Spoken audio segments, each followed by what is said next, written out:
Brandon Mason. Yeah, yeah. Yeah, so I remember because we're all from the same area, and I still remember to this day going up to regional plains with Brandon and all the Lewis Central crew like Jimmy Waters, Yeah. Sam, all those idiots. So Yeah, idiots, huh? well, Idiots. they tried to recruit. So I remember back in it was 2004. They tried to recruit me over to LC from Glenwood. But yeah, I kept loyal to my fan base to Glenwood. So For you. Good for you. Was that a difficult decision? you Like, were you know, it, actually entertaining it or not? Or was it yeah, kind of no, more? I was. It was something because you got to look at it this way. They're winning championships in 3A. They're getting more publicity. They're getting more attention. There's more recruits looking at Lewis Central than Glenwood, Iowa. Let's be frank. If you're a D1 college recruit, or coach, you're looking at 3A as opposed to 2A. The higher classes usually get the more attention. So. Mhm. Well, you kind of garnered some attention by the end of it all, right? Well, A little yeah. I mean, it took. I came on late. I would say I was like a late bloomer in high school. Freshman year didn't do much. Sophomore year just went to state, and I was happy to see the lights. And then junior year and senior year, I kind of put it together. What made you a late bloomer? Like, did you start wrestling late, or did it just not? You know, You know?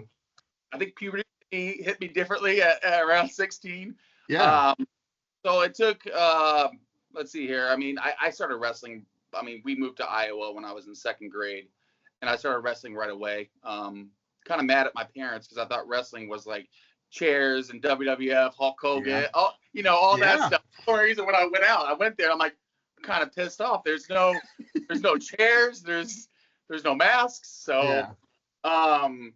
then stuck it out. Did pretty well in little kids, but I was the fat kid that you had a bracket of like 10 at state. So Right. I placed at state a couple times. And then got into Bob Dyer was the head coach from like 1980s to 2006, I believe. And so Bob ran a pretty strict regimen, I would say. He was always nowadays they wrestle smart, not hard. We Yeah. used to hard, not smart. He used to tell Mhm. us to run through a wall, and we say how fast. So, but I mean, yeah, I think it's just a late bloomer. Puberty hit later, and then figured out like, all right, I can compete with these guys. I can do better with the higher upper lot, higher competitive guys. Yeah. Did you play soccer at all with, like, I don't know, Mitch? With artists, yeah, Yeah. no. I did a couple years, but that was just because Mitch, and so Mitch Artist was kind of a stud goalie for Glenwood. And then we had a pretty good team. We always lost to like Norwalk or something. They always got like third at state. But no, they talked me out for it. But I was too big. Yeah. I'm not a soccer player. This body's not meant for soccer. Did you do then like football? Yep. So did Yeah. football There we for go. all 4 years. You know, that was a fun experience. I mean, that kept us ready for wrestling. It was more or less to keep us in shape for wrestling, because if we didn't do anything, we'd get all fat and our weight would get out of control. So, Yeah. Where did you move from? You said you moved when in second grade. so Where are you from? yeah, I'm originally from Omaha. Hey. Okay. Yeah. So yeah, originally from Omaha. Parents moved there just for they wanted a smaller rural area to grow up the kids, because Cool. my dad small town in Nebraska, maybe 1,000 people where he's from.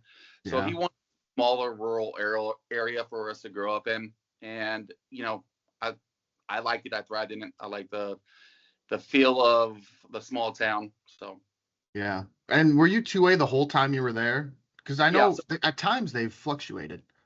yeah, they jump around from 1A to 2. They jump around all the time. They go to 3A to 2A. I'm always, because I there's been a few times where after I graduated they jumped up to 3A, and I was Yeah. kind of confused by it, and I'll text like, so. But after I graduated, I think Matt Dyer, the son of Bob Dyer, took over for 3 years, and I was always confused of why they're jumping around. And it's not like their enrollment went up too significantly. So they must have been on that little cusp where if your enrollment goes up so much, so much. Yeah. I went to Glenwood. I don't know if they were doing this back in the day. Back in the day. Isn't that funny? Oh my gosh. I didn't mean that. I don't know if they were doing this back when you were in high school, but there was like this horror. I don't know. It's for Halloween. They did something in Glenwood, and it was kind of cool. I mean, it was like a 45-minute to an hour experience where you like walk through this haunted house, and I don't know if they did that when you were around. They didn't do that when I was around. I think that started more in the late 2000s, Okay. 2009. I mean, I was already, once I went to college, I never pretty much came back. Really? Once I was competing collegiately, it was like a full-time job. So Yeah. I came back every once in a while for homecoming, said hi to some friends, but once I was in college, I was pretty much stuck there. So Yeah. So I guess what kept you out for wrestling? Like you show up and you're like, this isn't Goldberg, this isn't The Undertaker, this isn't Hulk Hogan. What are we doing? Why? Like, what made you even just continue to keep going when you were that? You know what? The first year, I'll be honest with you, I was in second grade, and I cried for my mom to let me out. I was like, I don't want to do this anymore. I want to quit. She's like, you're not quitting. Like that, it's not happening. And so then she made me stick it out. I ended up towards the end of the year liking it because I mean, you go there in second grade, and Glenwood's kind of like a rich wrestling history where they're predominantly in the 90s, early 2000s, pretty tough. And so then we had a pretty stacked room with artists, Ronnie Cates, Billy Meredith, Ryan Collins, and I can go on and on. Yeah, yeah. So, I was just getting beat on left and right. I had no idea because these kids have been wrestling with it because like I said, like Artist's dad is, his older brothers all wrestled. He wrestled. Brian Collins is the same way. He had an older brother, Eric Collins. Brian Collins' dad, Pat Collins, was the head coach for the Optimus program. So, like, I was just getting beat on. I was a rag doll. Yeah. And so then, Mom, I don't want to do this. Like, get beat on. So she yelled at me, told me to stick it out and stop being a pansy. Stuck it out, liked it. Ended up building, relationships because I just moved to Glenwood.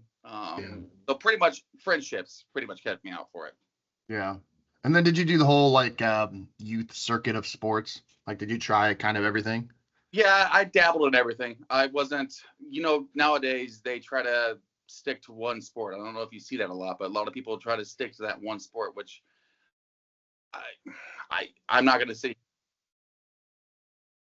advertise for one or the other, but I was an advocate. Try every sport, do everything, find your niche, find what you like, because they all translate.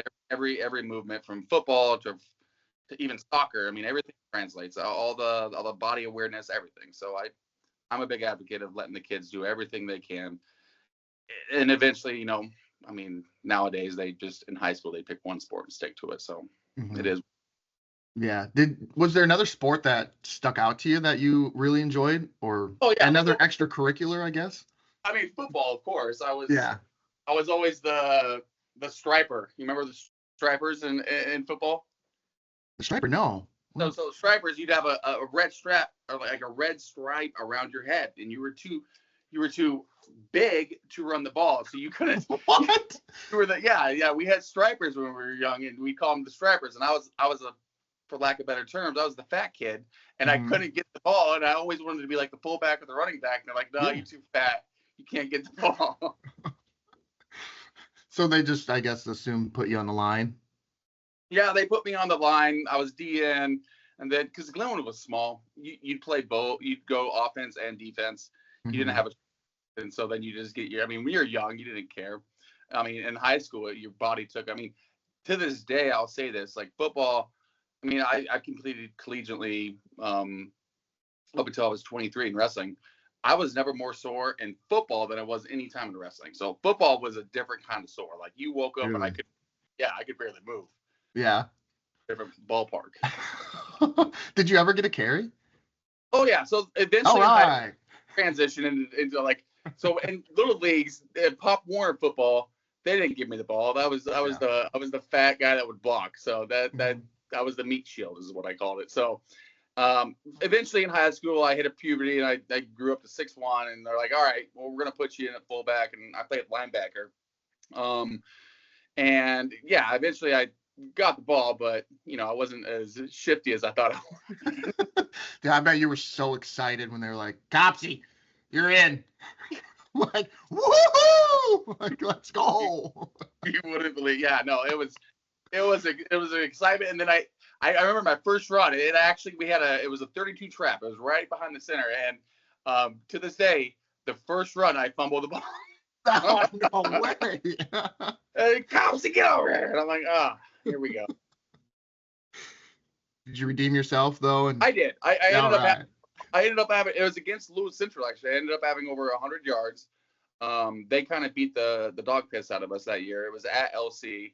That was one of the biggest rivalries in, like, even in college and to this day, like, I've ever seen in high school. I mean, I coached at Millard West for wrestling for about 5 to 6 years, and still to this day, this rivalry is something I've never seen in sports in this era even. So, I mean, when I would say like football and wrestling, the stands would be packed.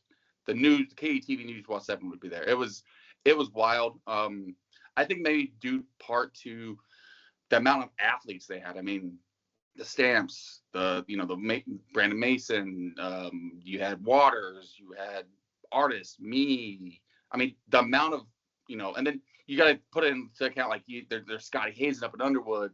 I mean, there's all these studs in Southwest Iowa at the time where we played football and wrestling. So, and then we'd always, and we know they're on the team. And Jimmy was always the running back, and so it's like, all right, we gotta nick Jimmy up a little bit. Yeah, because you're going to compete against him in wrestling, so you're you're gonna beat somebody up in wrestling against us. Yeah, dang. So that's crazy. So the Lewis Central Glenwood rivalry was like heated back in your day.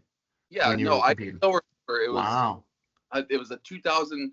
So 2006, it was at Glenwood. 2005 was at Lewis Central, and we were ranked second or first at the time. It was either us really in 2A, and Lewis Central was, I think, nationally ranked, and they just got off beating a nationally ranked team, Scott, because Scott was back in the early 2000s loaded also with a bunch of studs. So they just got off beating, like, the week before. Lewis Central went up to Omaha, kind of beat Scott up a little bit. And then in 2005, we came up. We were pretty stacked dual team. We weren't, like, I would say, like, at every weight we were good. We weren't great. You know what I mean? So yeah, we had a good wrestler at each weight. It's like, and they knew their job. Like, if you had Jimmy Waters, you're not going to get pinned. Like, that's our mentality. Like, hey, if you had Jimmy or one of the studs, like, hey, your plan is not to get pinned. I mean, so and then I still remember that duel. We walked in and it was packed from, like, the moment we walked in, and the chants were going back and forth. One side was Glenwood, one side was Lewis Central. Like, the news was there. It was wild. And so as a junior in high school, you're just kind of like, wow, I've never seen like this. People are yelling at you. The fan section was wild. They were chanting, just like football. It was wild. And we knew about everybody. So it was a very unique atmosphere that I haven't ever seen recreated since that time. How'd you do? Oh yeah, we beat them. So we went ahead and so it's funny because after college I moved back to Omaha, and Jimmy Waters and I were roommates for, I don't know, 4 to 5 years, and I still give him flack about it because every year we were undefeated against Lewis Central. We never. My freshman year we lost, but we really didn't get our pieces until my sophomore to my senior year. We were a 3-time Hawkeye champ, dual and team wise. Wow. So Jimmy always is like, yeah, you guys are the best team in the backside constellations, because we wouldn't have that many champs. We'd have, like, me and Artists, but, like, LC would have 4 or 5 champs. We'd have 2, but then we'd have everybody on the backside getting third. And he's like, way to go, you won the backside constellation champ. You guys did nothing. Wow. Dang, 3. Well, yeah, you won 3 straight years against Lewis Central. I bet that. I mean, see, so I'm from Northeast Iowa, so back in the early 2000s, we didn't, and I've said this, people have said this on my podcast over and over. We didn't have the resources. So like, I wasn't really aware of Glenwood and Lewis Central as much. Like, you kind of knew, you heard about them, especially when you went to state. But like, this is all new to me, and moving here to Omaha, like I'm getting acquainted with Lewis Central and Glenwood and like Western Iowa. Like, Yeah. so this is kind of fun to hear, like, man, there's smash mouth wrestling going on everywhere. It's kind of hyping me up. It was something that I wish, because I've never been to. You're right. You don't hear about anything on the west side of Iowa. Because I remember going to state and it's like wrestling these kids that I've never heard of from. Yeah, and I'm like, I have no idea who the hell these kids. And there wasn't anything during that time where you could just look up and like nowadays you just look up and watch them on Flow. I'm like, oh, I've seen that kid wrestle. Like back then, you'd hear of the names, like the big names. I'm trying to think of some from your area. I'm drawing blanks here because I know Romeo Domessi was from Waverly Shell Rock, and he was a stud back in. Right. Yeah. He was a scary man child. I'm trying to think of some other people that are from that area, or kind of the western side of the state. I don't know. Geez, yeah, in 2006. 2005, 2006, 2005, 2006. Because I know Emmitsburg's not on the west; it's more central Emmitsburg. Right. Vinny Wagner. Okay, yeah, from Osage. Yeah, Vinny Wagner used to wrestle my buddy Ronnie Cates and kind of take it to him. But he was always, I think he wrestled 71 all the time. Then there was Theo Laughlin. I think he's from Independence. Oh, yep. There you go. Yeah. I'm trying to think of names here off the top of my head of guys that were from the western side, but I can't even think of like some high school teams. But there you go. There's a couple. It's funny because like the way you were looking at them, we were looking at you guys going, Ty Copsey from Glenwood. Where is Glenwood for one? And they were like, gosh, okay, he's coming in with this awesome record. Gosh, has he wrestled anybody? Like totally naive. The comment back in the day. Yeah, we're totally naive to the fact that you guys actually were wrestling out here like Underwood. So tough. I mean, Underwood was loaded too. They were, that early 2000s, late 90s, they were really loaded with the Koenigs, Denny DeVilla. Oh yes. Yeah. So they were loaded, and then I think the head coach then was Matt Dyer, Bob Dyer's son. Oh yeah, okay.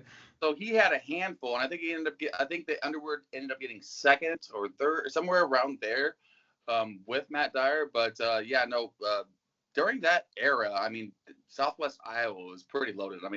I'm leaving out a handful of names. I can go on. Yeah. But as far as Glenwood's concerned, when you went to state, it seemed like you, and correct me if I'm wrong, there was just never a time where you guys completely put it together to where you could have gotten to where you thought you could have been. You know what I mean? Like, I know exactly. Hate to bring up that, scars, but yeah, like you were saying, you're ranked number 2 in dual team. You're beating Lewis Central, and just you could never get over that hump. We never could. No, I don't know what it. People I'd often hear like it's hard to wrestle with the lights on you. We'd wrestle well, above average all year long, and beat teams that we probably shouldn't have beat. We'd go to a big Kansas tournament, Bayshore, Kansas tournament. That was a 32-team tournament. We'd go win that with national, ranked teams there. Then we go to the state tournament in Iowa under the limelight and the pressure, and it's a different atmosphere at state.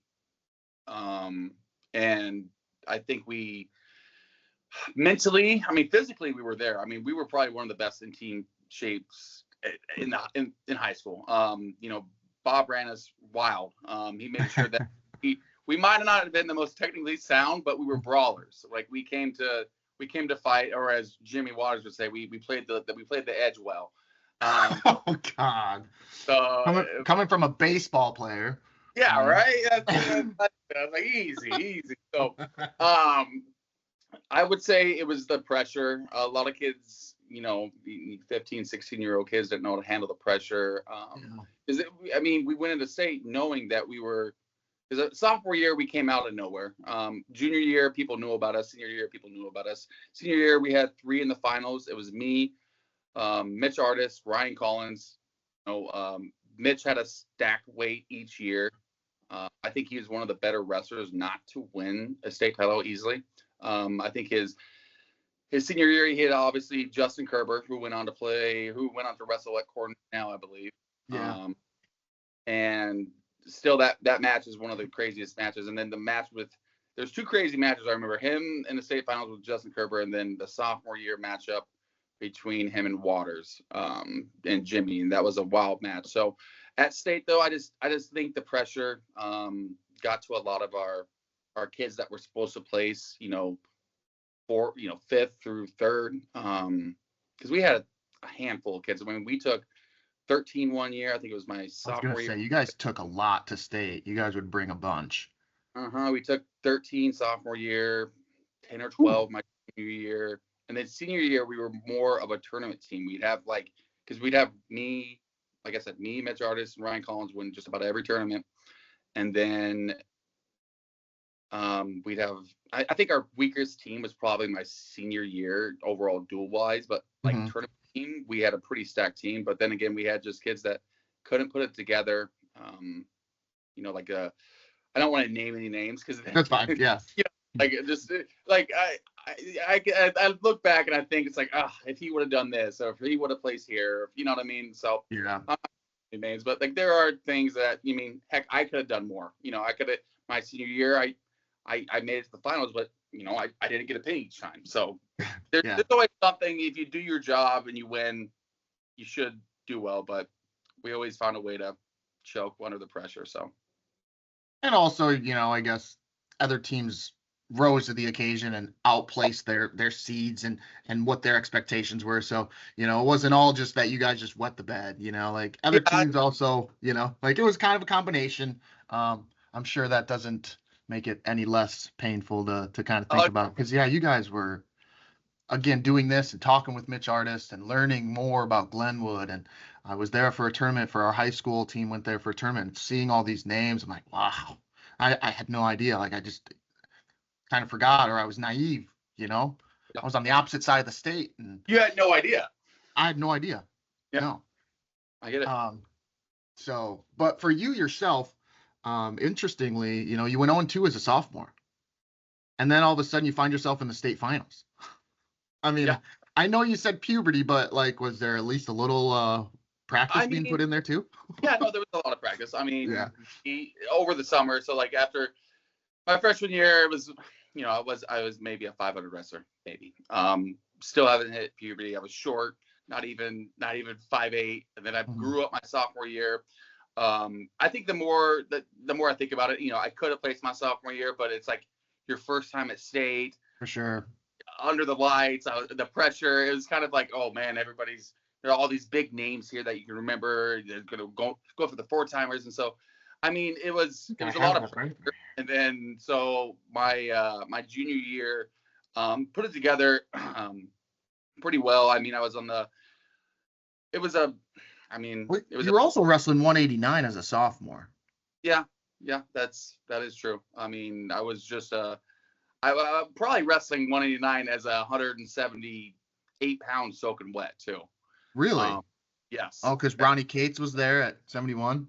Yep, Ronnie Cates was at 71, and so that it just made the team better. Could I have gone 71? And probably, I could have, but you know what I mean? Like, it made the team better, so I went 89, and it worked out for everybody on both ends because Ronnie ended up making it to state.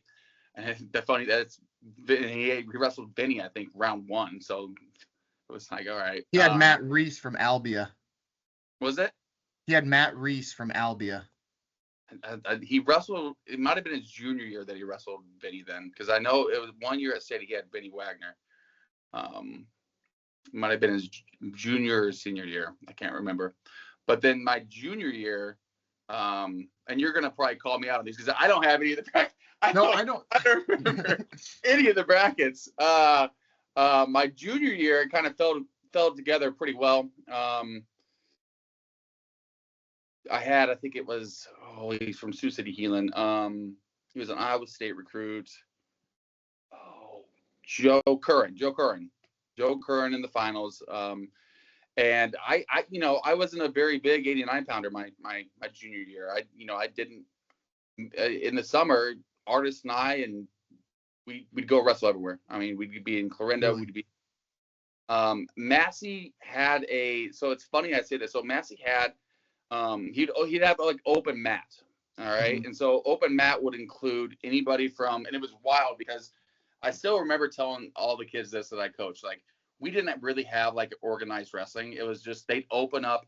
It was like an abandoned church. They'd open up an abandoned church, throw a couple mats in that sucker, and people from Underwood would come, Clarinda, Creston, Glenwood, Lewis Central. We'd all come there. We weren't friends with each other though. We wouldn't go and be like, hey, like nowadays you see them, they'll walk up and be like, hey buddy, how are you doing? Mm-hmm. That's the difference between my generation. We weren't friends with our competition. We want to go up and be like, hey Jimmy, what's going on? What are you doing this weekend? Like they do that now. We'd go there and it'd be quiet. You couldn't hear. Funny. You couldn't hear a single thing drop when you get there. You just hear people strapping up their boots and getting ready to go. And I was thinking it was 2 days a week we'd go up there, and it was literally Massey would open up the abandoned church, and everybody from Southwest Iowa would just go and beat on each other. It was just a brawl. Mm-hmm. And by the time you could literally slide across the mat with how much sweat, because it was so humid and sticky. Mm-hmm. But like we wouldn't talk to each other. We would drill for about 10, 15 minute stretch, and then it was live for an hour, and we would just scrap and bang and get. Wow. We wouldn't say anything afterwards. We would be like, "Hey, good job!" Like put our stuff on and we walk out. Did he kind of at least control the room a little bit, like when goes or like? Yeah, did you guys just okay? Yeah, so it was controlled. The matter of like, all right, you blow the whistle, but I mean, it was right. Wouldn't show any technique. It was just, hey, come and scrap, get better. Wow. And it's kind of that what they say, steel sharpens steel. Like that's kind of what it was. I mean, you'd be wrestling kids that were your competition. You know what I mean? So, and you'd see, like I said, all the studs from Underwood, all the studs from Glenwood, all the studs from Lewis Central, TJ, AL, Crescent. Some people from Clarinda would show up. It was an open mat. You didn't have to pay anything. You'd literally just show up, and we would just beat on each other. Nice. I want to see this abandoned church. Is it still around? Is it still up, or have they turned into something else? I'm trying to remember, because I remember walking in, and because Artist is the one that found out about it, and Artist was like, "Hey, Copsey, you're coming." I'm like, let's go, Mitch. Yeah. So I'd get there and I'd look over and I'm like, what the heck? Where are we at? Like, am I going to like we aren't going to church? And so, just kidding, we are actually. So I get in there and it's an old dilapidated church, and he has a couple mats in there, and there's no air conditioning, nothing. Like the windows are open. That's it. That's the only light you can see. I mean, I'm trying to think of where it was in Council Bluffs, but it was a beat up church, and it was to this day. I'll tell kids that I trained. They're like, "You wrestled in a church?" I'm like, "Yeah, we didn't have the facilities you guys." Dude, that's awesome. Yeah, that's what you did though. Yeah. You just kind of showed up and you wrestled, and then you left. No, there heard some. There were always rumors. Like I remember hearing about like because Seabolt was my age too, and he had there was a barn he had that everybody. There's always a rumor that he had a big barn, and he always had this big barn that he wrestled in, and it's like you hear these weird places that people wrestle in, and it's like, well, that's what we had back in the day. We didn't have these facilities like these kids do now. Yeah. Where did you wrestle club-wise? Club-wise, so started out at Glenwood and just ended with Glenwood. Yeah. I know a lot of kids, and because we were so close to Council Bluffs when we thought about entering into BJSA, which was a huge club. I mean, the big names that come out of there, again, I could go on and on and on and name every one of the Southwest Iowa that went through BJSA. But it was Glenwood for the most part. But you would go and train in other places, and you have more common in today's age where, like Omaha has, we have Powerhouse, MWC, Nebraska Boys, Midwest Wrestling, or Wrestling with Care. There's so many now, and then George Iganoff's Best wrestler. best wrestler. Yeah. So like No. you have all these options now, as opposed to like people back then. I sound I like know, an right? Huh? when you say back then, you're right. But people like, but back then you were very loyal to where you grew up, Yeah. and like if you're in a certain area, you're staying in that area's club. There wasn't a lot of jumping around. More or less also the parents like, well, we're not driving you 30 minutes to go. Like their parents didn't get it back then. They're like, no, we don't care. You just wrestle in high school and you grow up and find a job. And, so it was a different mentality now than it is now. Mm-hmm. Yeah, I didn't know when, because I think MWC started in maybe like 2010 or something, 2011. So I didn't know if there was any of those quite ready back when you were growing up and coming through. If it was just Glenwood. I remember, and still to this day, I don't understand how this happens. And I don't get. So the Dominguez is because I've wrestled with them since I was growing up. So it wasn't Eli or Zach so much because they were a little bit older, but it was Isai. Isai was in my wrestled. We wrestled Creighton Prep, I think 2 or 3 times, and so we'd always see Isai. And Isai was funny because Isai he's from Nebraska, but somehow he wrestled for the Iowa team.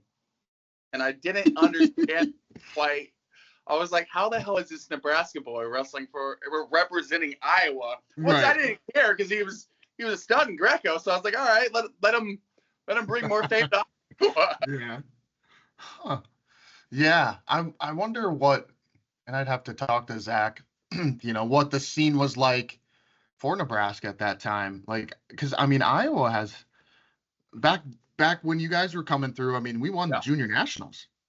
Yeah, no, we were I mean, Iowa in the early 2000s, we were absolutely. I mean, I could go on and say McDonough, Beatty, Borschel, Morningstar. Morningstar. I mean, you had names that you could say like household names that you're like, all right, like Waters even, which he still to this day should have gone to wrestling instead of baseball, but I mean, we were stacked. We were loaded as a state for Iowa. Yeah.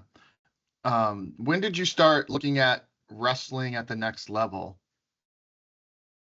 So that happened after my junior year. I didn't get much attention collegiately. I would say my junior year was kind of like my breakout year. Yeah. I think. God, I might have lost. But did you even think about it at that point? Like, were you even considering, or what were your like expectations as you were going through high school? Were you just like, I'm gonna do some sports, I'm gonna go to college, I'm gonna get a job, like your parents were telling you? Yeah, it's kind of. I mean, blue collar parents. You're gonna go do sport. You're gonna learn hard work, which that was part of wrestling. And you're gonna go to college. You're gonna get a job. That was the staple or mentality. You go to school, get a good paying job, you move on in life. Right. So the mentality. It wasn't until probably my sophomore year. I mean, I did well my sophomore year. I made it to state. I had an okay record. I wouldn't say it was anything crazy. But then my junior year really kind of exploded onto the scene. Did really well. Then I started garnishing a little bit more attention from colleges, but it wasn't anything crazy. I mean, it was your D2s, your D3s, some NAIAs. It wasn't until my senior year then I would get some attention from, your Iowa States, your Iowas, your Nebraskas, your Oklahoma. So then senior year, it's like, all right, he's and again, like I said, I didn't do much outside of the state of like, because of football, other sports. And so, as far as like Fargo and stuff, I didn't do much of that. Because I was in football camps all summer. Because my dream and hope was to play football because I've always been a Husker fan. I was born in Omaha, so I was a huge Husker fan. So my goal was to be a Husker football player. Of course. Unfortunately, it was during the terrible era of Bill Callahan, so that all fell apart during that. So it was more or less my senior year. It's like, all right, well, I don't have much for football because there wasn't. I tried for Nebraska, nothing came back. Really? I was wondering how the football realm was looking for you throughout high school. I was I mean, all team conference, but like the Hawkeye conference, I mean, we were smothered by Harlan. Harlan won every. Oh, Remember Harlan and the like oh early? yeah, They just ran over everybody. So like all the yeah. attention was garnished by Harlan, and so it was. I mean, they were loaded. They had back to back championships for their team. So you know, I would say I was okay. I think I was okay. I wasn't anything special, but obviously I excelled more in wrestling and got more attention from wrestling. And at that time, I would say my senior year, going in my senior year, it's like, all right, well, I'm gonna stick to wrestling and see what I can get. Yeah. See where I can end up at. And so, you know, and I took trips. I mean, how Artist and I took a trip up to Augustana. We thought it was more for fun than anything, but we took our handful of trips. You know, I took my trip to. There was a Missouri trip. There was a trip to Oklahoma. There was a trip to Iowa State. Then I did some little D2 colleges up in Minnesota, and then a few in South Dakota with Augustana, where I eventually ended up signing. And like I said, everybody's like, well, why didn't you go D1? Why didn't you do? I mean, it was the fit. It was honestly, it was the personality of the coaches, what I was looking for. And that ended up being the best fit for me. Yeah, because Artist ended up going to Iowa State, so I was wondering how, how much that played a role to. And maybe it was good you guys didn't end up in the same spot. It's really good we didn't end up in the same spot. We both have been jackwagons and both flunked out of college. Because Mitch and I mean, we're close. We're super close. I mean, we grew up with each other, giving each other crap every day. And then college, he went to Iowa State with Kale.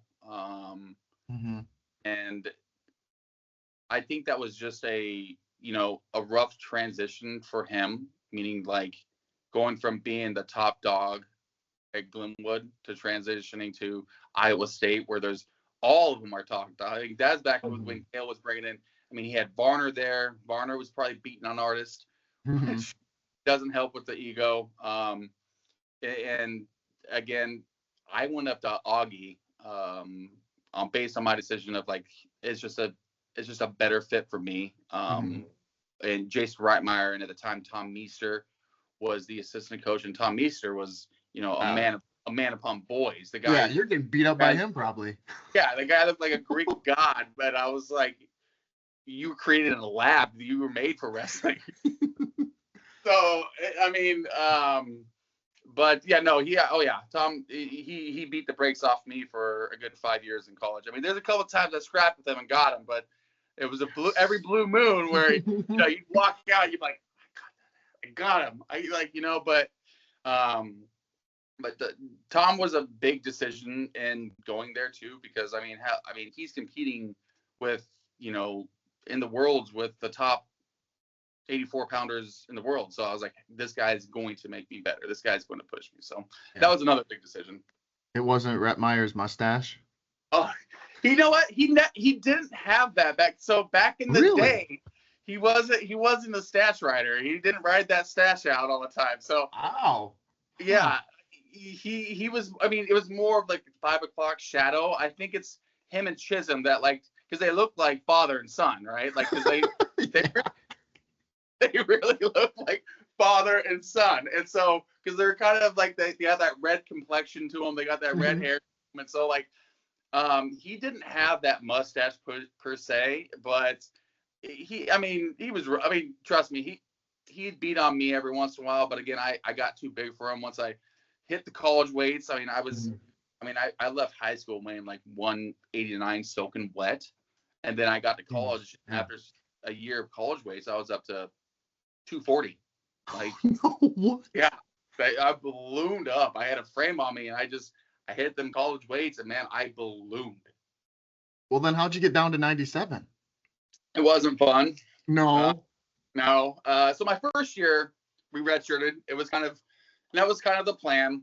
Yeah. Redshirt first year. And it was more or less acclimating yourself and getting used to college wrestling, which the biggest transition from high school to college, honestly, is the hand fighting. It's And that's what we did 90% of the time at Augie. We'd come in, and the first 30 minutes was hand fighting. And it was, when I mean hand fighting, it was like a brawl. It was like you were fist fighting people for 30 minutes.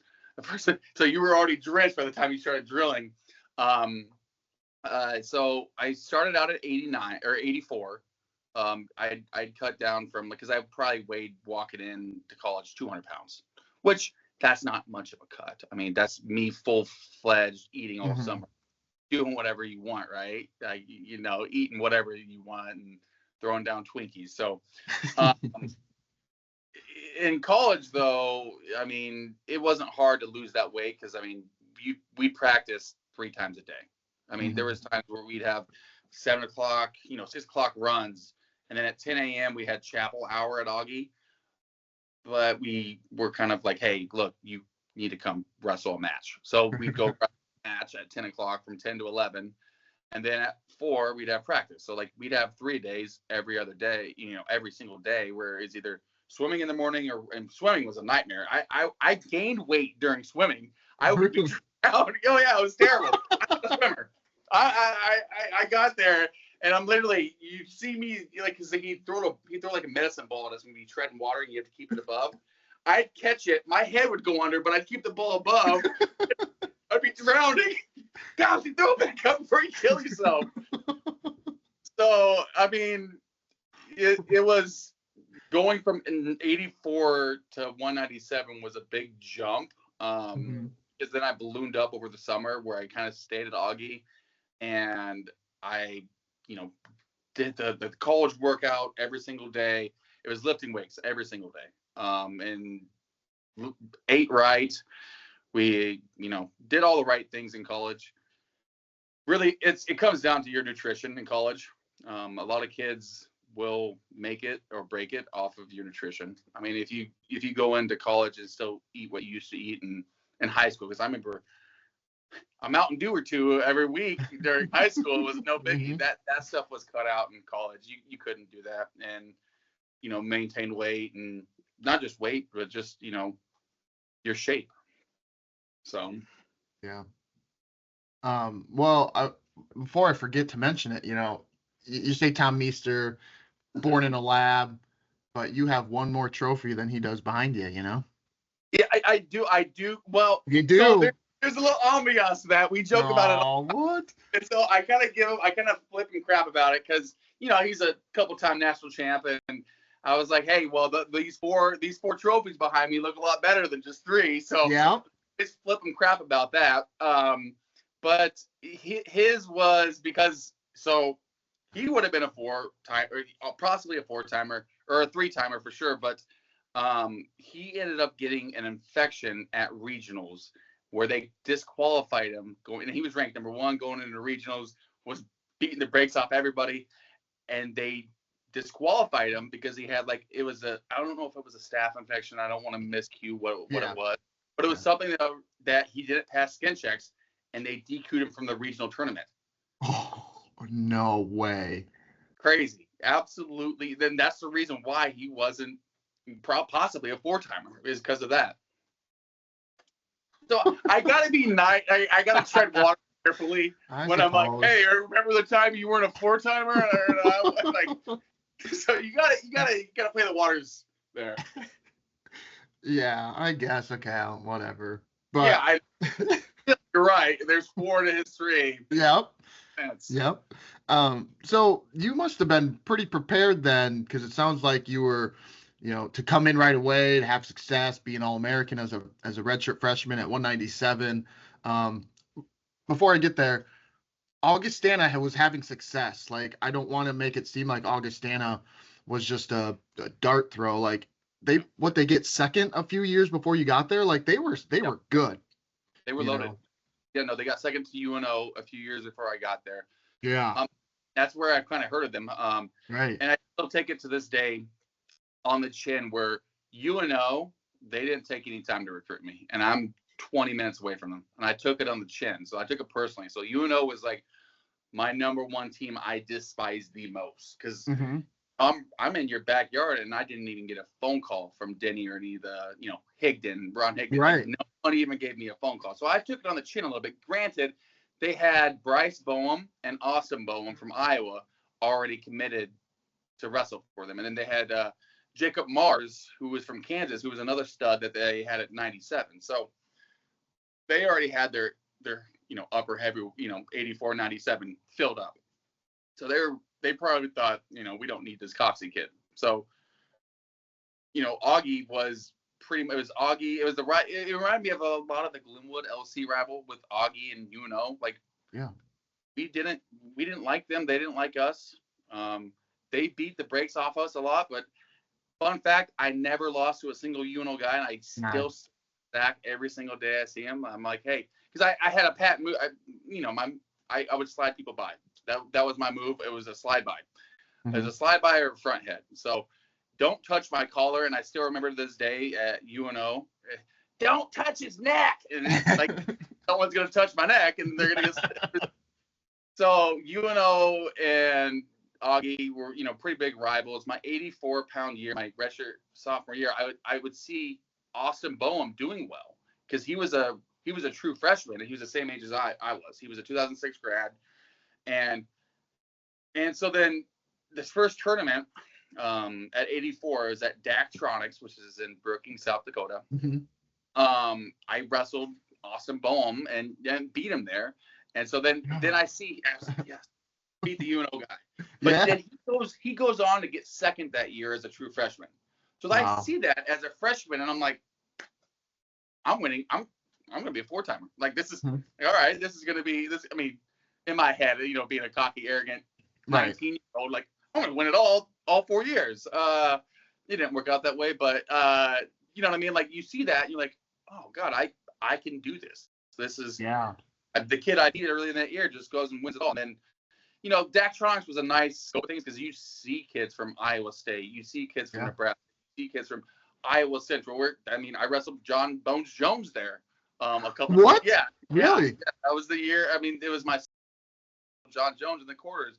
Beat him in the corners, move on to the semis. Like, you'd see all these wild, because Iowa Central had a stacked team. I don't think they understand.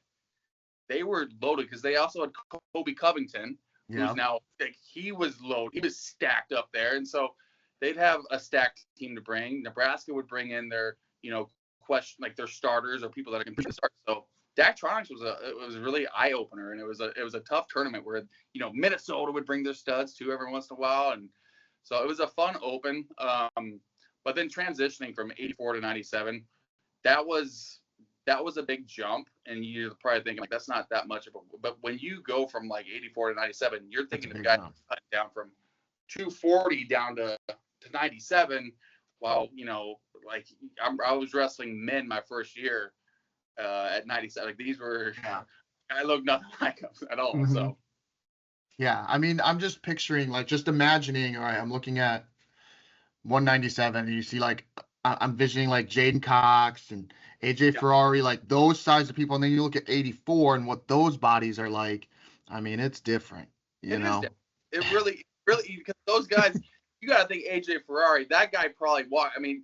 I've seen videos of him deadlifting so much weight where he's probably walking around easily 240 right now. Right. So that guy's cutting a lot of weight and doing the right things and putting the right things in his body. And the guy's jacked to bar none, looking like a Greek god himself. So, like I said, he's like, it's a big jump to go from that to not only that, but because I'm trying to.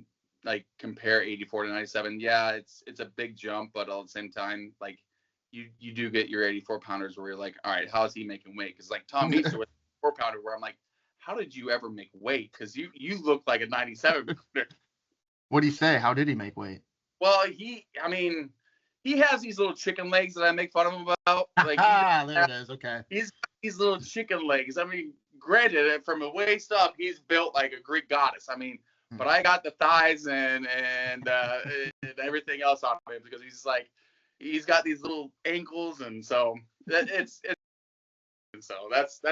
essentially how I made it. It's just little legs. Yeah. So don't show him this video. He'll drive down 2 balls to come though. Were you? I mean, you had the expectation to be a 4-timer,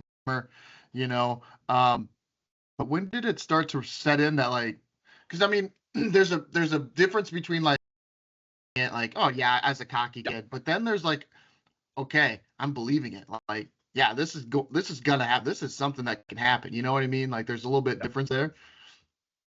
So that kind of set in my first, I would say my first year. Um, it was right away. As soon as you keep a close match with somebody, where you're like, Yeah. all right, hey, this guy's a Division One. I mean, because I'm wrestling that UNO tournament was a huge UNO tournament, and I go and place second. I won it my freshman year, got second 1 year, and this UNO tournament in college was huge. Like Mhm. it was the biggest one-day tournament where Okie State would bring their starters. Because I remember wrestling Clayton Foster from Okie State, who was a runner-up to, Yeah. well, I should have probably won it, but it was Kilgore from Kent, I think. So like you see, Right. Yeah. like Division One studs, and I would compete with these guys, and so it's like, all right, look, I think I'm going to do pretty well. Yeah. Now in the back of my head, I'm like, all right, still like the aim is for those national titles. You want to win it all. Did it happen? No, didn't happen. But 4 times is nothing to write off either. So I guess I shouldn't be so hard on myself. Yeah. What? Let me ask you a tough question here. What do you think was it that prevented you from ever getting to the top? Um, Nothing that you did wrong, maybe it just, you know, you know, I can go through each year and kind of give you an explanation. My freshman year, I was grateful to be there. Honestly, it was, I come from humble beginnings where it's like I wasn't expected to do much. My sophomore as you look back at my first 2 years of high school, I didn't do much, and I exploded my junior, senior year. I didn't hit my peak until college, actually. right. So, I was pretty much grateful just to be there. I probably could have done better. But there was another good wrestler at the same age as I was. His name was Donovan McCahill from somewhere in Colorado, Western Colorado, or can't remember. But he was another, very good, highly recruited wrestler that ended up going there. And he was in the same bracket. Now this is funny because he was only a 3-time All-American. I was a 4 because he choked his sophomore year, our sophomore year, Mm-hmm. at where was it at? It was in Houston at Nationals, and that was a loaded bracket. I mean, you had 2 or 3 national champs in that bracket that won it. You had 3 4-time All-Americans. You had, 97. It was a loaded bracket that year, and so it was kind of open. And there was a few Nebraska boys from there too, from Scott. Matt Farrell was in there. And if I say this to this day, that if I didn't beat Matt Farrell round 1, he would have gone on to win the whole thing. Because then on the backside, he still owns the record for the number of pins at Nationals in Division II. Because he got 6 pins in a row to get third. He pinned everybody on the backside to get third. The guy just went off. After I beat him, he goes and places higher than me at Nationals. Because then I go on and I lose in like the quarters. To somebody from Ashland named Josh Ohl, who was another Greek goddess looking guy, just stacked out of his mind. And then he lost to somebody from Newberry. I cannot remember his name, but the Newberry kid ended up winning it. But then, it was a loaded bracket my sophomore year, and it was more or less, I call it the sophomore slumps. I didn't take it very seriously. I thought I would just walk through it because I came in, I think I was ranked 2nd or 1st. I thought I would easily go ahead and win it. Took things for granted my sophomore year. My junior year, I was locked in. Junior year and senior year, I was really locked in. And again, the national finals came down to me and Donovan McCahill, where it was, I to this day still say it was out of bounds my senior year, but there'd be bricks being thrown because there weren't bricks back then. Definitely during that match, but I'll take responsibility that I didn't score enough points to win. It's you can point fingers. At the end of the day, it's my fault that I didn't win it. So do I look back and there'll be nights where I'm like, God, I should have done this. Like even still, I'm 37, 38 years old, and I still think like, God, I remember that match. I should have done this in the finals instead of doing this. And so it'll eat at you, but at the end of the day, you're like, whatever. I did well Yeah. enough. So I suppose. Yeah. When did it turn from that, from like heartache to, where you're sitting there just like beating yourself up, to appreciation for what you had accomplished and what you were able to accomplish? Or 20s. has it yet? Maybe not yet. Maybe it hasn't. Oh, no. I'm old enough where I'm like, look, I'm washed up. I'm old. I train kids now where they're like, Copsey, why can't you go for more than a minute? I go, you're drinking water at home. I'm drinking a Busch Light. Like, you and I are different. Like, Yeah. I can't go the 6-minute grind that you guys do. I'm old. I like, we're two different bodies right now. Like, I'll still work out, but I don't work out like I used to. So, I think I think maybe mid-20s. I mean, you grow up, you're like, all right, look, what I did was cool. It was awesome. It was a good run. But at the end of the day, you're like, life moves on. You can't beat yourself up about it. You can't live in the past. So it is what it is. I did well, and I'm grateful for the coaches, and there's so many things I can say thanks for. Like when I got inducted to the Hall of Fame, it was all thanks, and I couldn't thank enough people. So yeah. What was that call like when you got, the call or email or whatever text that you were getting inducted?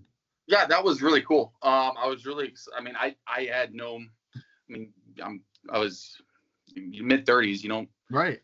Yeah, I even forget sometimes I wrestle in college now. It's been that back in the day. So, it was an exciting. I wasn't expecting it, honestly. There's so many other great athletes out there that probably deserve it over me, in my thought process. But I'm grateful that I got that call, and it was an exciting opportunity. I think my mom liked it more than I did. Yeah. Like crying at the Hall of Fame induction, and I made I had so it's funny because I had some people that were there that I knew that were also inducted, and they're like, I didn't expect your speech to be that good. Apparently, I think I blacked out and did a great speech. People were like, that was a great speech. I expected you to just be a dumb blockhead up there. So I wish I had a video of it, because apparently I blacked out and don't remember. Like, I just blacked out and woke up and was like, did I do a good job? And they're like, I did a great job. That was one of the better speeches. So it was a blessing, and I'm glad that I was elected, and I'm thankful for sure. Yeah. Did you ever get looks to? I know, again, it wasn't as big of a deal to transfer out, but was that ever a thought as you were starting to have like some pretty good success in college, where now all of a sudden Nebraska is like, hey, I'm interested, or somebody else is interested to jump another level? Because not obviously, but the goals to a lot of kids is or bust, or they want to at least have that challenge of seeing if they can hang at the Division I level. I see that all the time, and to the high school kids that are thinking D1 and D2, and they're thinking that, like, you can do the same thing in D2 as D1. I mean, you still compete with those D1 kids collegiately in open tournaments all the time. I mean, there's handfuls of names of kids that have placed at 97 that I beat, that were placed in third, placed in fourth, and D1s. So you can compete, and it's the same thing, because another Glenwood great, Matt Malcolm. Yeah. Yep. Goes and beats a bunch of D1, guys that are placing. Like, the only difference is the title is the name. I mean, because you'll see Delagnev, obviously another great Division II wrestler, going to do great things in the Worlds. Like, he competed in the Worlds, did well there. It's just a title, honestly. But yes, I did have. It was after my freshman year. So it was after my freshman year, I go and place third at nationals, right? So I redshirt freshman year, go and get third at nationals, and I had people reach out to me, and it was Iowa coaches. There were some Iowa State people chirping at me. Like, you do get some attention, whether it was illegal or I don't know. Right. Yeah. Because at the time you're like a young 19-year-old, you think you think you're on top of the world and people are talking to you. So then I brought it up to Jason and was just like, hey, look, I was just forthcoming about it. Like, hey, look, Jason, there are people now. They are, and let's be honest. Sometimes it comes down like, hey, look, they're offering this for money wise, but at the same time, he's like, Jason stood his ground, and Jason was like, look, Ty, we can get you a little bit of money, but what we have here is what we have here. And so then at the end of the day, Jason kind of stood his ground, and I appreciate that. I had a long talk with my parents, obviously, and I could have easily transferred because back in the early 2000s, 97 in Iowa, it was open. There wasn't a per se stud at 97 at Iowa. So, that was in the back of my mind was, Iowa boy, let's go back and get a Hawkeye. But, Jason stood his ground. Jason was like, hey, look, you needed to be a big boy and make your own decision. And it really matured me a lot to like listen to him, like, hey, look, he's like, yeah, people are going to offer you more money. That's going to always happen in life. But, is it a better fit for you? So he really kind of checked me and put me into perspective of like, yeah, you have a great thing here. You have a great, like, and I truly believe that it's not all about D1, D2. It's about the family that you have behind you. Because, you could be the best wrestler. Like, I could say names of studs from my time that didn't go on to do well in collegiate wrestling. Mm-hmm. They didn't have a good foundation at that college, or didn't have a good family that was backing them at that college. You know what I mean? Not per se their immediate family, but like I call the family the wrestling family. Yeah, for sure. It's got to be a good fit. It shouldn't be, I made a D1. I don't know. I wasn't always a big believer. And it's like, oh, I'm going D1. I'm the best. Like, all right, well, have you checked out, these other Mankato? Have you checked out Maryville? Have you checked, like, Yeah. be open to everything. Always open to everything. So. What about the class sizes? Because that's the one thing I kind of think of too when I think of difference between like Division II, Division I.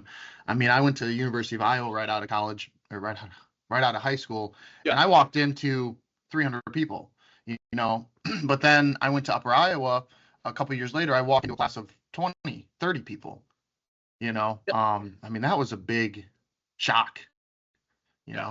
Accountability, essentially. There's more accountability. You're held accountable. You're not lost in the swamp of people. Right. If I went to Iowa, or if I went to Iowa State, like, I probably would have got lost in the flow of things, would have made friends, I would have just got lost. Right. The Augustana fit was great. I had a class of 10. Like, Mm-hmm. They knew you down to the core. If something came up, they were like, cool, turn it in next week. Like, we get it. You have wrestling. You don't know that for other, Division I, where like a Division I school comes first, you're a student, athlete second. So like, it was nice in that aspect of the smaller. It fit my personality better. I like, for sure, yeah. Because then I would have just been a fish in the pond as opposed to a bigger fish in a smaller pond. So yeah. Do you have any issues academically? No. 3.0 student, nothing crazy, nothing too low, but nothing. Yeah. But did you have to really work at it? Was it something like did academics come a little more natural, a little easier to you, where you could study for a little bit, do assignments, and take the test and be fine? It was tough. A private Lutheran college, they're obviously going to be a little more stringent. Yeah, it's tough balancing. That was now my freshman year, you don't want to ask about my grades my freshman year. Cumulative, I ended up doing well, but my first year, I about dropped out. My academics really, because I didn't manage my time wisely. Transitioning from, because in high school, high school is simple. It's easy. Yeah. Like, fall asleep in class and still walk out with a B. But like, I didn't manage my time wisely. You have we came in with a big class of 14 wrestlers on one. Like, 14, it's kind of a lot for a wrestling team. So, and they so it's funny, they put us all on the same floor in the dorm room, and it was the dumbest idea that a college. And ever since then at Augie, they don't put all the wrestlers on the same floor. Oh It was my God. ruined that for Augie completely. So Why? What happened? what? Oh well, I mean, we would just do. There were pranks that we would. Yeah. We have a lot of fun. We would. We'll just put it that way. For lack of better terms, we were dumb, 18-year-old kids going in there because we didn't know anybody, and so I mean, it's not like we were out, drinking all the time. The stupid stuff we'd go do that would be like, I mean, I'll just keep it appropriate. Just say there was some dumb stuff we did. I go on share. I don't know how, because I don't know who this is advertised to, and so I'll just say there were some dumb stuff we did, and we'd have some fun, and we'll leave it at that. I love it. And because that's also part of college too, a little bit. Yeah. Kind of being a little, you're on your own. You're with a bunch of other like-minded or wrestlers, and you kind of do some stuff, some stupid stuff. Maybe you put a mattress on the roof of the dorm or something. I don't know, but yeah, we did stuff like that. We'd go do something called we put ornaments of we would put like ornaments and like college. So the campus of Augie's very small, all right, but like you knew everybody on the campus, and people would put out like Christmas ornaments, and we would know the houses that would put out Christmas ornaments, and we would go put them in inappropriate positions, like to like reindeer doing something inappropriately in the front yard. So they'd call campus and say, "Hey, someone's jacking with our reindeer again." We thought it was funny. Yeah, it's funny. Yeah, harmless things, like it wasn't anything like malicious. It was just stupid stuff. We would just, It's funny. Yeah, it wasn't like, I mean, it was nice because the team, because everybody here, you go to college, you have fun, you drink. Like it wasn't a big thing like that. We were more focused on our wrestling and our academics. And yeah, we cut loose a few times here and there, but it wasn't anything crazy. But we'd like to have, pranks. We'd mess around with each other. Big thing. So it's harmless. It's harmless fun. It's harmless. 19. Yeah. We're not breaking the rules. We're just bending them a little bit. So yeah. And no one's getting hurt. You're not defacing any property. I mean, I guess maybe a little bit, but you're not. Yeah. I know what you mean. What did you end up graduating with? So I ended up graduating with a degree in elementary, K through 8. Taught for 10 years, coached for 5. I just recently, I would say 3 years ago, got out of teaching. Just lost the joy after COVID. Just COVID hit and everything. Kind of like, all right, like let's try something else out. And then got into sales. Did pretty well in sales and just have stayed in sales since. Yeah, I guess I should ask you so you came at a crossroads there your freshman year where your academics were not very great and you almost dropped out. What stopped you from like dropping out? How did you, take a quarter? Oh, your mom? Just pretty much trained me. I mean, different generation where she's like, you need to grow up, Ty. Like, time for you to grow up. Time to be a big boy, figure it out.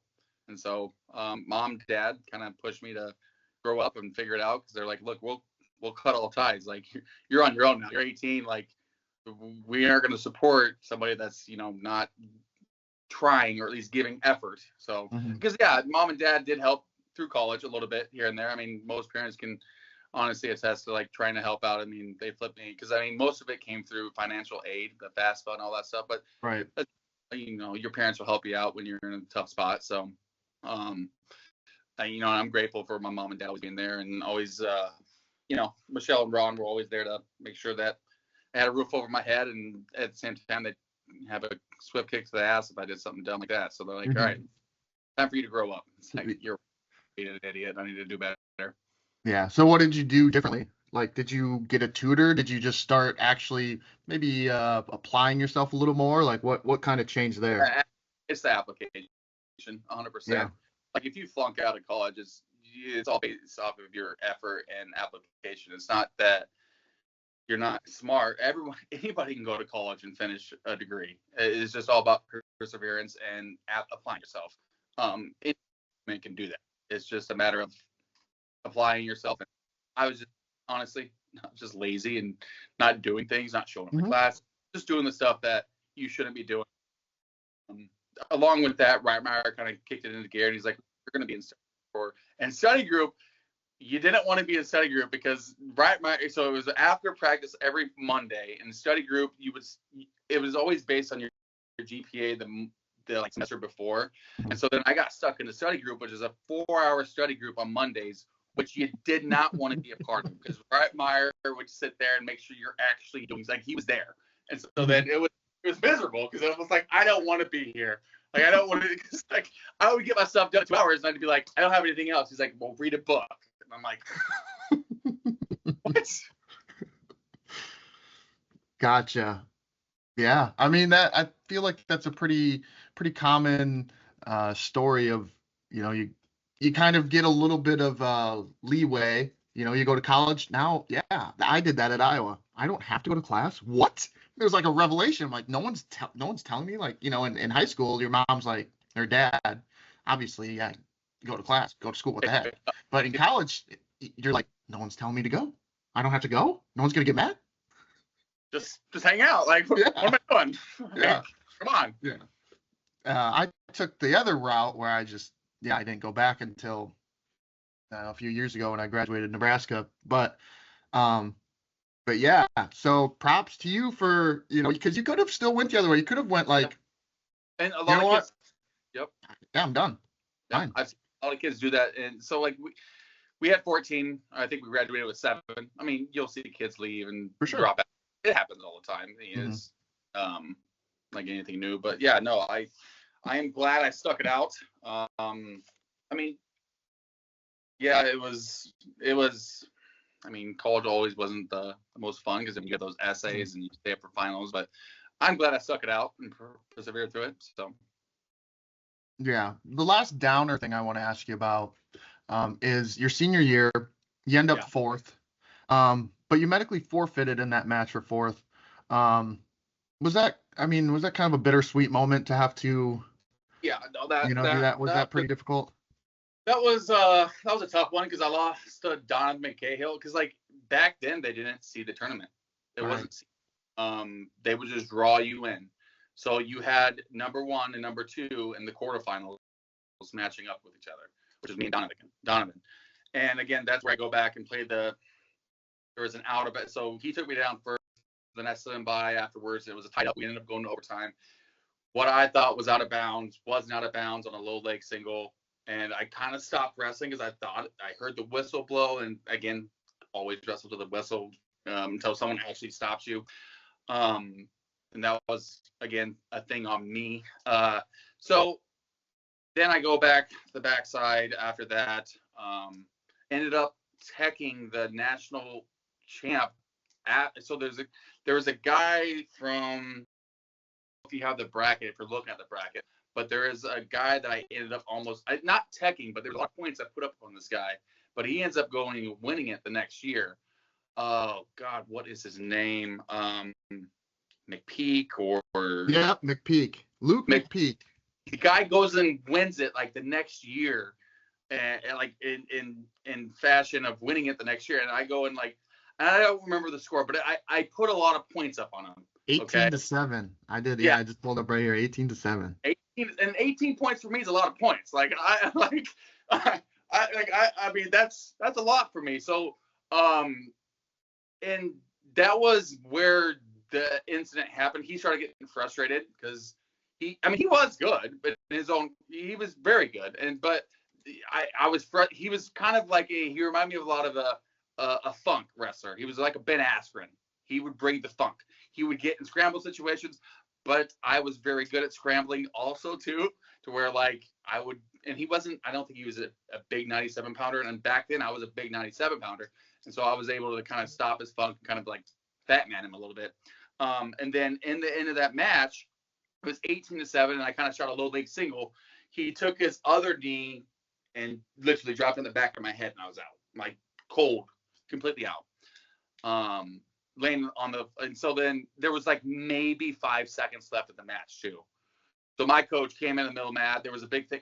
Apparently they got into it and were scuffling and yelling at the kid. Wow. And I woke up not knowing where I was even at. Like, what's going on, guys? Like, what's happening? And there was 5 seconds of the match, and they're like, do you just want to finish the 5 seconds? The kid was standing there. I'm like, all right, sure, whatever. So we stood there for seconds. We ended the match. It ended up being, because he didn't get DQ'd. It showed the score. Mm-hmm. And then I go back. They test me, and they're like, yeah, you like they physically wouldn't let me compete. So like, it wasn't my choice. Mm-hmm. The medical team at Kearney at the time was like, you're not competing. Like, you're done. We're not going to let you compete. You're not cleared to wrestle. The medical doctor did not clear me, which is, I mean, it's a guy from Upper Iowa that I've beaten all year. What was his name? Broghammer. It was Carl. Yeah. So I wrestled him all year. Whatever. I mean, I always say I got third. Yeah. In my head, I was like, I got third. Like, it would have been another third, but I'm an arrogant idiot. But I mean, it was tough. It sucked. I mean, I'll be honest with you. Like, you always want to place an odd number. You always want an odd number. You never want an even number. You never want to end fourth, sixth. You want to end that first, third, fifth. Yeah. Because you always want to go. So I mean, that sucked. But at the end of the day, if it's out of your hands, it's out of your control. What are you gonna, there's nothing you can do about it. Yeah. That's out of your control. You can't sweat it too much. It's just, it is what it is, and just bad luck. Well, because that time too, and I think it's still to this day, but I mean, how much longer was it from your Conci semis to the third place match? Like, what was that wait time? Because I'm sure if you had it, yep. They went fast on the backside. There was a time limit like in high school where like you need to wait 30 minutes. I remember at UNO Wrestling, at that big UNO Wrestling tournament they had, that one day tournament, the Lee's, I can't remember the name of it, but there was a time where if you're a heavier wrestler, your brackets aren't as big as 41, 49. So you wouldn't wrestle, you'd show up at 7, you'd weigh in, but you wouldn't wrestle until 1. Then you'd win, you'd wrestle at 3, and then you'd wrestle at like 6.